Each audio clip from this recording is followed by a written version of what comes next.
Assalamualaikum warahmatullahi wabarakatuh. Ketemu lagi dengan channel Jati Jati. Pada kali ini saya akan sedikit mereview tentang masih masalah keris juga. Cuma ini agak berbeda sedikit ya dengan bahasa keris yang terdahulu. Saya tetap mengambil sampel satu keris ini, satu keris Pasopati ya, yang sudah kita hasilnya itu kita warangi. Ini untuk sampel saja. Pelajaran kita kali ini membahas tentang adanya racun di dalam sebuah keris. Jadi keris-keris zaman dulu kan tidak hanya digunakan untuk alat upacara ataupun hanya untuk alat sesaji, atau mungkin juga istilahnya itu barang-barang yang bersifat kesaktian jimat dan sebagainya, tapi juga dipergunakan untuk senjata untuk membunuh ataupun membela diri. Bahkan beberapa literatur mengatakan bahwa di zaman Majapahit itu semua orang mempunyai senjata jenis keris seperti ini. Kemudian gimana sih ya masalah racun di dalam keris-keris yang kita simpan ini? Jadi di awal ada namanya istilah warangan ya. Warangan itu kalau gampangannya cara atau alat untuk merawat keris ini supaya bisa lebih awet dengan menajamkan pamor ataupun juga menghitamkan belah kerisnya ini. Jadi alatnya dengan cara warangan. Nah, warangan itu menggunakan cara khusus yang mungkin tidak akan kita bahas di sini ya. Intinya warangan itu biasanya kalau yang zaman dulu diambil dari namanya batu warangan. Batu warangan yang biasanya paling bagus itu ada di batu warangan yang dari Cina atau Tiongkok ya, banyak yang bagus itu. Nah, batu warangan itu ada yang udah digosok-gosokkan, ada juga yang dihancurkan dulu, dileburkan, itu dicampur dengan air atau jenisnya dan segala macamnya untuk ya tadi itu untuk menambah awet keris ini dengan melindungi besi ini menjadi lebih awet.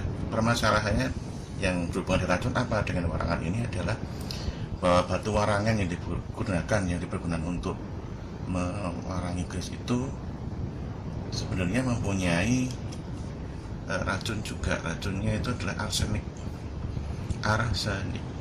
Jadi kalau teman-teman banyak yang tahu bahwa arsenik itu ya mohon maaf sering digunakan orang-orang tertentu untuk melakukan pembunuhan ya.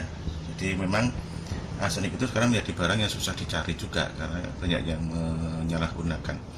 Nah, racun arsenik itu dipergunakan ya terkandung dalam batu warangan tadi, digunakan untuk melindungi besi ini.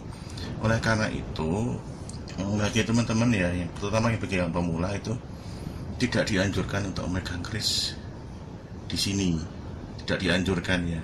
Kalau memegang keris ini ya setelah itu harus cuci tangan agar jangan ada lapisan dari arsenik yang ada dalam keris ini yang menempel dalam tangan kita kemudian kita makan. Karena arsenik ini sangat berbahaya karena kalau masuk ke aliran darah itu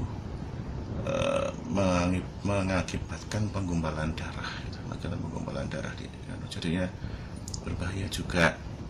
Itu dari pembahasan racun dari arsenik ya, arsenik dari proses warangan tadi, mewarangi tadi itu. Kemudian proses yang perlu diwaspadai adalah racun kedua adalah kadang-kadang di bilah ini dulu memang dilumuri sejenis racun tertentu. Nah, racun tertentu itu gunanya macam-macam. Kami tidak akan mengutarakan bagaimana cara membuatnya ya, nanti malah jadi tutorial nggak kena. Jadi salah satunya adalah untuk agar luka yang terkena sabetan keris ini tidak bisa mengering. Ada jenis racun yang seperti itu. Kemudian biasanya ini diambil dari binatang tertentu lah, itulah seperti itu. Kemudian juga ada juga yang apabila terkena ini kulitnya atau lukanya langsung membusuk, itu ada juga seperti itu. Kalau arsenik jelas tadi ya, kalau terkena sabetan, kalau masuk ke darah maka ada penggumulan darah. Nah, jenis racun yang seperti tadi itu selain arsenik itu memang biasanya kalau semakin lama biasanya akan semakin hilang. Cuma masalahnya itu besi ini juga kadang menyerap segala apa yang ada di atasnya. Makanya banyak juga yang keris-keris yang sudah dapat mangsa darah itu ya, maka darah itu darahnya tidak bisa dicuci karena dia sudah meresap menyatu dengan besinya. Nah, banyak juga yang racun-racun seperti itu. Maka itu memang tetap saya, terutama keris-keris tua ya, keris tua itu tidak disarankan untuk menyentuh langsung di daerah ini. Kalau menyentuh juga harus cuci tangan. Juga jangan sampai kebeler, jangan sampai terluka oleh keris ini, itu juga sangat fatal. Nah, dulu saya pernah mengalami hal ini, tapi tidak sampai keracunan sih. Cuma kita pernah memegang, pengen mengambil keris dengan cara kita pegang sini. Ada saudara saya langsung mengingatkan jangan pegang situ karena di situ ada racunnya. Belum tentu racunnya sudah hilang. Nah, dalam hal itu maka kita sebagai pecinta keris juga harus mewaspadai itu. Itulah makanya banyak keris-keris itu yang diminta untuk ditaruh di atas. Ditaruh di atas lemari, dicantelin di tembok atau sebagainya, atau dikunci.